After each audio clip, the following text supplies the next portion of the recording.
존경하는 법제사법위원회 박광온 위원장님, 그리고 위원님 여러분, 국회 일정으로 바쁘신 가운데 이렇게 인사청문회 준비에 노고를 아끼지 않으신 위원장님과 위원님들께 진심으로 감사의 말씀을 드립니다. 먼저 지난 2년여 기간 동안 코로나로 인해서 고통과 불편을 겪고 계시는 국민 여러분께 이 자리를 빌어서 위로의 말씀을 드립니다. 저는 오늘 법무부 장관 후보자로서 위원님들의 질문에 솔직하게 답변 드리고 충고의 말씀도 겸허히 듣겠습니다. 아울러 법무검찰이 나아가야 할 방향에 대한 저의 소신도 성심성의껏 말씀드리겠습니다. 존경하는 위원장님 그리고 위원님 여러분, 저는 1995년 사법시험에 합격하고 군 복무를 마친 뒤 2001년 검사로 임관하여 현재까지 공직자로서의 삶을 살아왔습니다. 검사로 재직하는 동안 나름대로 좌고우면하지 않았으며 오로지 법과 원칙에 따라 부정부패를 척결하고 정의와 상식을 지키기 위해 개인적인 노력을 다했습니다. 저는 과분하게도 수사와 공판, 검찰제도, 법무행정 등 다양한 분야를 두루 경험했고 법무검찰의 주요 업무에 대한 전문성을 쌓을 기회도 가졌습니다. 존경하는 위원장님, 위원님 여러분, 제가 법무부 장관이 된다면 정의와 상식을 바탕으로 국민께 힘이 되고 위로가 되는 법무행정 수행에 최선을 다하겠습니다.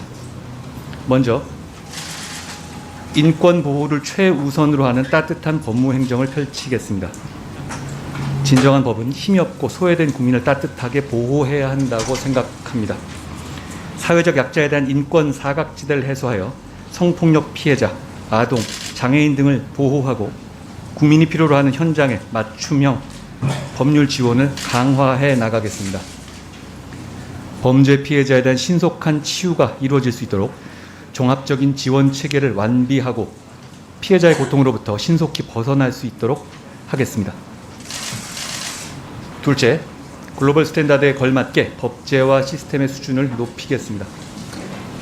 대한민국 번의 원동력은 공정한 경쟁이고 특권과 반칙 없이 공정한 룰이 지켜질 것이라는 국민의 믿음이 지켜져야만 국가의 번영을 기대할 수 있다고 생각합니다.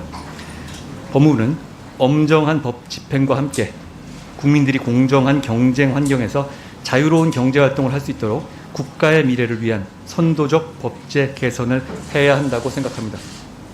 또한 범죄 예방, 인권, 출입국, 교정 등 다양한 법무행정 영역에서 우리 국민이 국격에 맞는 수준 높은 제도를 마음껏 누릴 수 있도록 해야 합니다.